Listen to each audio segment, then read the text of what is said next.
Saudações a todos, meu nome é Alan Trindade e esse é o Resenha Oculta. E hoje nós vamos falar sobre Ouija, The Most Dangerous Game. Quem acompanha o vlog já teve a oportunidade de me ver falando sobre a Ouija aqui anteriormente.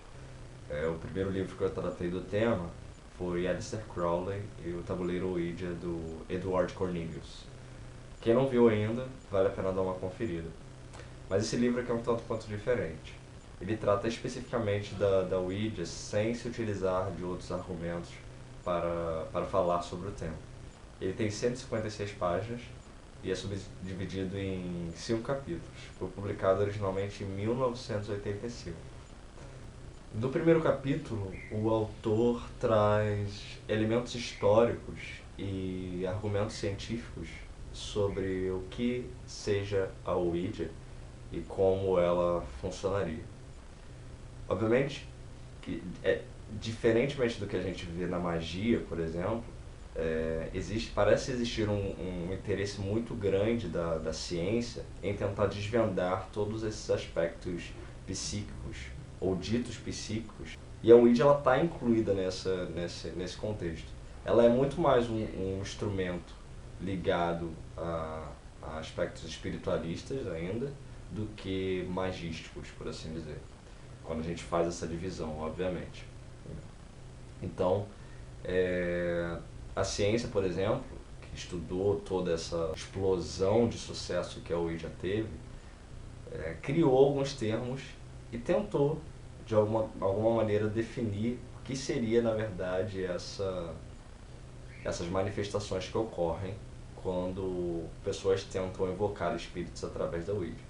Um termo comumente utilizado é o de automatismo, na qual subentende que o indivíduo, na verdade, ele faz movimentos involuntários através daquele estado ao qual ele se coloca, ou seja, no momento em que ele se propõe a fazer uma evocação através da Ouija, ele, na verdade, se sugestiona e inconscientemente ele faz aqueles movimentos e então responde perguntas e etc. Essa explicação ela é muito aceita por alguns indivíduos pelo fato de que em testes no qual o indivíduo é vendado, as manifestações simplesmente não são coerentes. Ou seja, as palavras formadas através da Ouija, quando o indivíduo não está vendo o que está sendo, para onde a plancheta está indo, elas não fazem o menor sentido. Essa seria então a explicação para que, na verdade, todo esse processo seria um aspecto da mente humana. Apesar dessa abordagem um tanto quanto constante de autores que lidam com temas espiritualistas sempre tentarem incutir esses elementos científicos no assunto, isso não é o nosso foco, uma vez que nós partimos de um princípio de que, ok, alguns casos podem ter realmente uma explicação psicológica, mas nem todos são assim.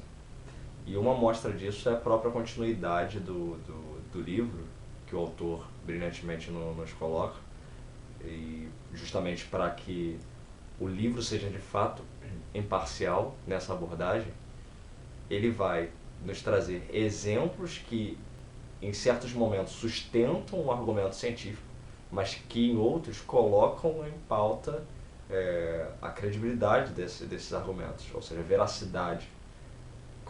Coloquem em xeque a veracidade desses argumentos como uma lei, como algumas pessoas tentam colocar o tempo inteiro. Então, a visão geral do livro é bastante imparcial, é bastante equilibrada nesse sentido. O segundo capítulo trata de espíritos e exemplos de evocações que fizeram sucesso, que de alguma maneira trouxeram para essas pessoas que estavam fazendo essas evocações através da Ouija benefícios ou ainda contatos que são significativos o suficiente para nos fazer questionar se de fato toda essa espiritualidade dita por alguns não é de alguma maneira real. Uma senhora em 1912, ela, depois da perda de parentes, ela resolveu fazer uma evocação através do incentivo de uma amiga com a Ouija. No começo elas não tiveram muito sucesso, mas persistiram na intenção.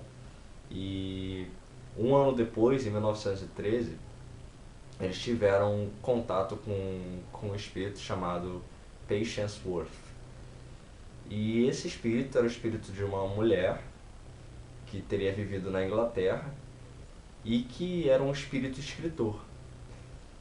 E a quantidade de literatura que esse espírito produziu através dessa mulher, inicialmente, chamada Pearl Curran, foram milhões de palavras escritas por esse espírito através da Ouija durante o decorrer de 5 anos, que produziram uma quantidade de literatura extensíssima, contendo poesia, peças, romances e etc. E ela inclusive dava atendimentos para pessoas, ou seja, é mais um fator a se pensar sobre o caso, né? Porque a gente bem sabe, quem já teve a experiência de lidar com religiões na qual esse tipo de contato acontece, religiões necromânticas, né? A gente tem, por exemplo, aqui no Brasil a macumba, né? Quando eu digo macumba, eu me refiro a todo o grupo de religiões brasileiras necromânticas e o kardecismo. Então a gente sabe que muitas vezes esse contato ele se dá de uma maneira muito, muito direta, muito específica, diferentemente do que algumas pessoas dizem, que as respostas são sempre generalistas e muito vagas. Quem já teve algum contato mais profundo com esse tipo de religiosidade sabe o quanto de especificidade muitas vezes esses ditos espíritos produzem. Então é algo significativo, é algo a ser levado em consideração. Se são espíritos ou não, eu acho que é o que menos importa, uma vez que a coisa funcione de alguma maneira. Mas tudo bem, a gente vai chegar lá. E essa mulher, ela foi analisada e todos os escritos foram analisados por cientistas e de fato eles concluíram que não poderiam provar a existência de espírito algum, mas que de fato não era aquela mulher quem desenvolvia aqueles escritos através das próprias habilidades dela, no sentido das habilidades tangíveis, diretas, digamos assim, através do conhecimento e etc, etc, etc. Isso não era o caso. Ou seja, de alguma forma, alguma outra inteligência se manifestava através daquele processo de evocação que era produzido por ela, então, através da Ouija. Se era um espírito ou não, eles não puderam dizer, mas que de fato algo ocorria, isso era a questão. Já no terceiro capítulo, o autor nos traz uma história de uma mulher que escreveu uma carta pedindo ajuda para um casal de espiritualistas e exorcistas que existe lá nos Estados Unidos. Ela era uma médium e cartomante, e ela resolveu estabelecer um contato com o espírito, fazer uma evocação através da Ouija também, obviamente. E essa evocação acabou gerando um resultado um tanto quanto desastroso. Ela evocou um incubus. Para quem não é familiarizado com esse termo, incubus é um demônio sexual masculino que ataca pessoas sexualmente, assim como a sucubus é uma demônia sexual feminina.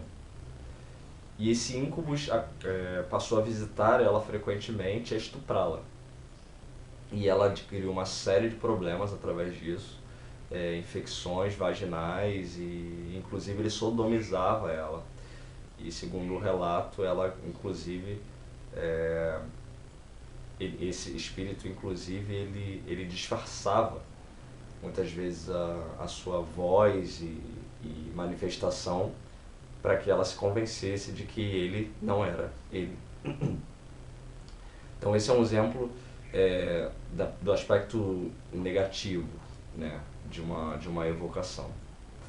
Então veja que no segundo capítulo o autor ele traz exemplos positivos. Esse exemplo que eu dei anteriormente é um da Pearl, no qual foi um caso de sucesso e etc. Aconteceram uma série de coisas boas através dessa evocação, mas existem outros exemplos citados dentro desse capítulo. Já o terceiro capítulo conta justamente o oposto, ou seja, casos de obsessão e coisas desse tipo. O quanto esse tipo de evocação também pode ser perigosa. Eu lembro que uma vez eu estava assistindo a TV, há muitos anos atrás, e eu me recordei desse caso automaticamente quando eu li isso no livro. Era de uma mulher que foi no programa, era um programa espiritualista, e ela estava lá pedindo ajuda. Por quê?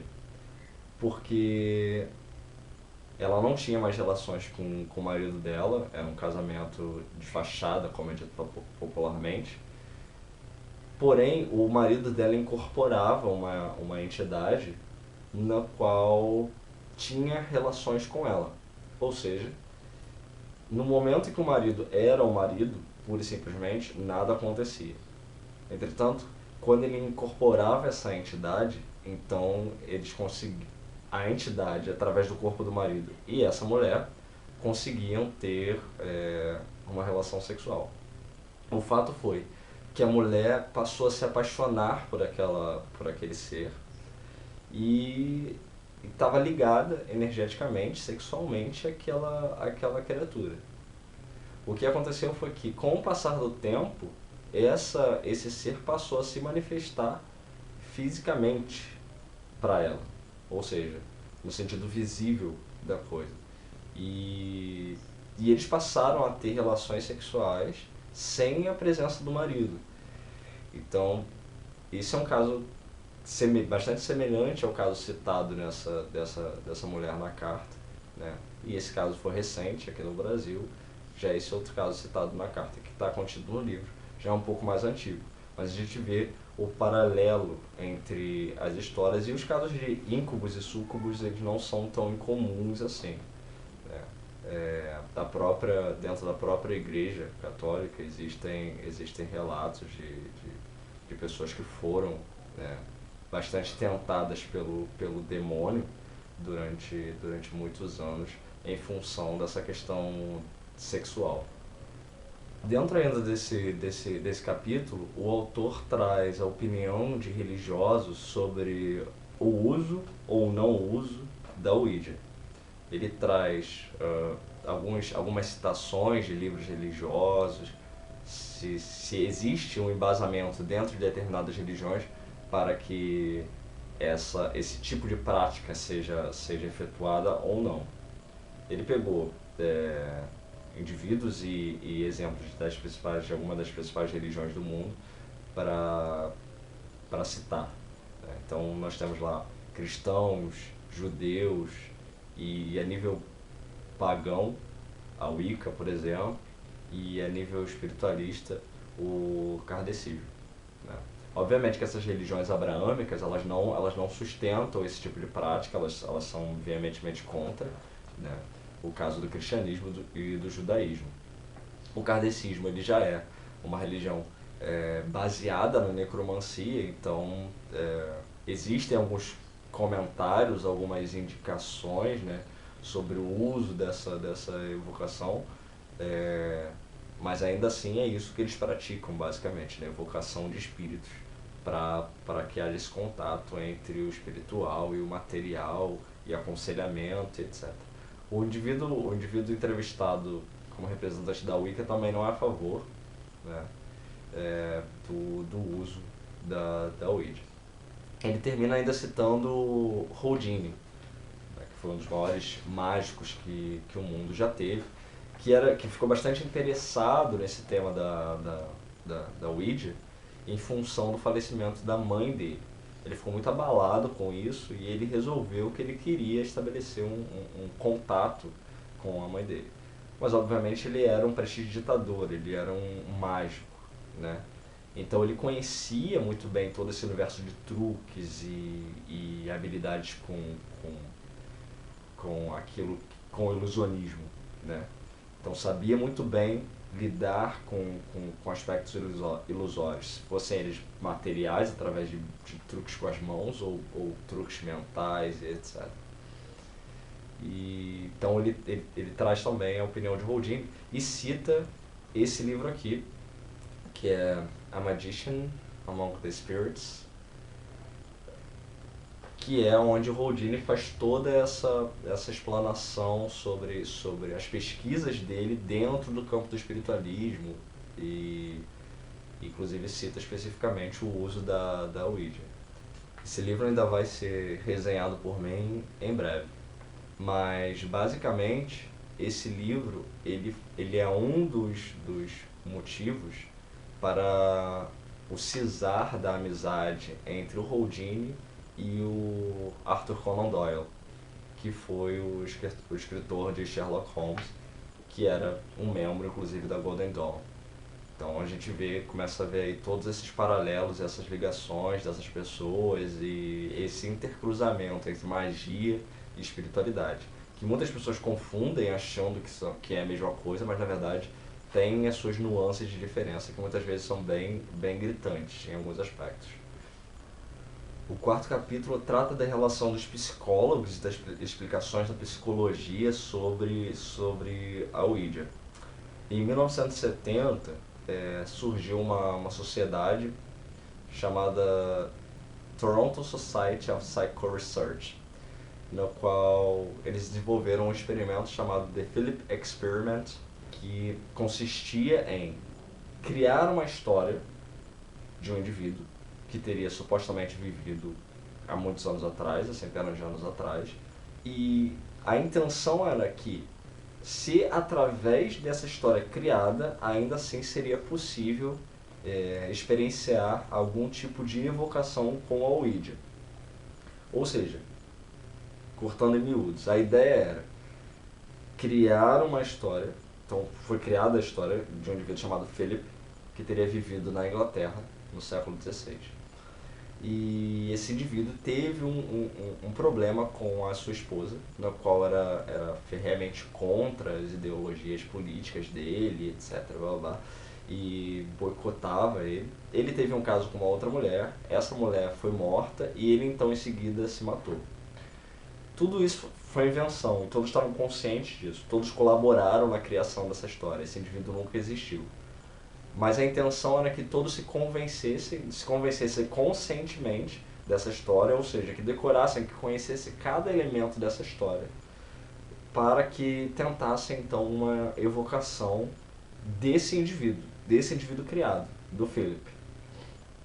No começo eles não obteram sucesso, mas com o passar do tempo, manifestações começaram a acontecer.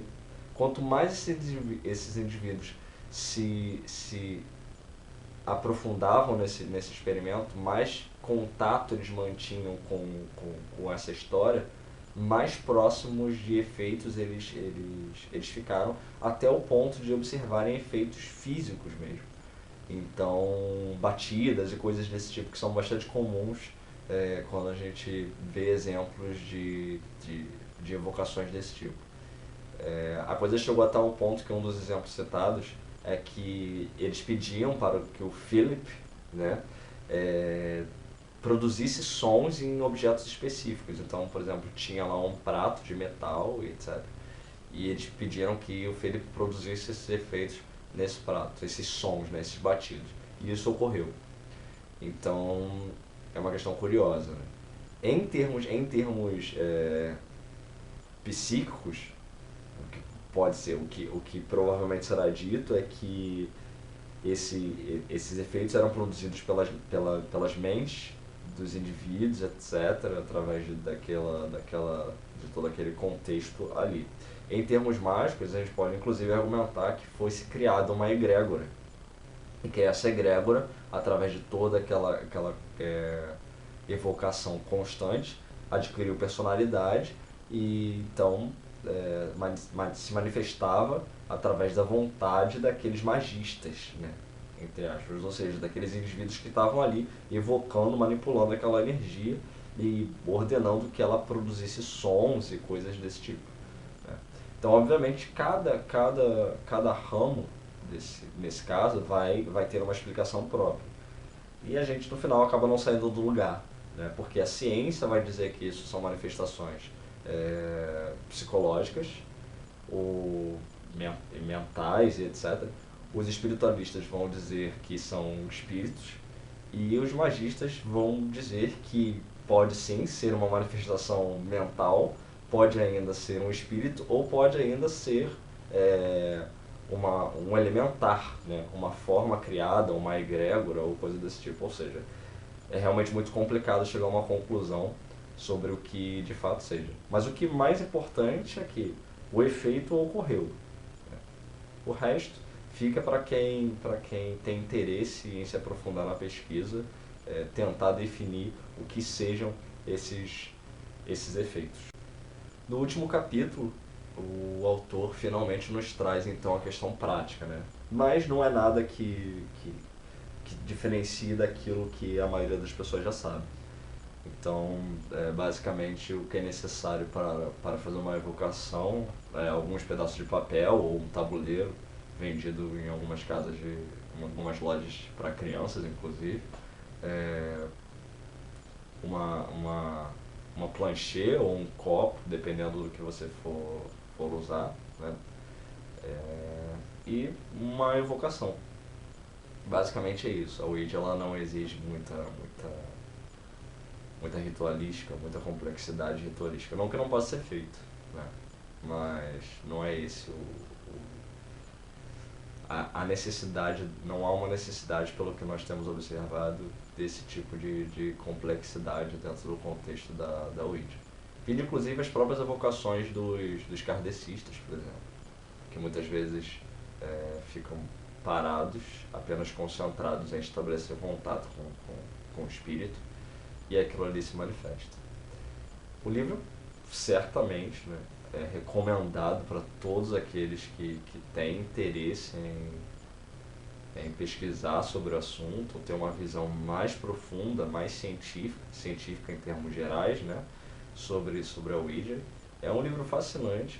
Ele já estava na minha lista de compra há muito tempo. Eu ainda demorei um tempo para adquirir ele, mas certamente é um livro que deve estar na biblioteca de qualquer um interessado em temas espiritualistas, necromânticos e específicos no que tange a Ouija.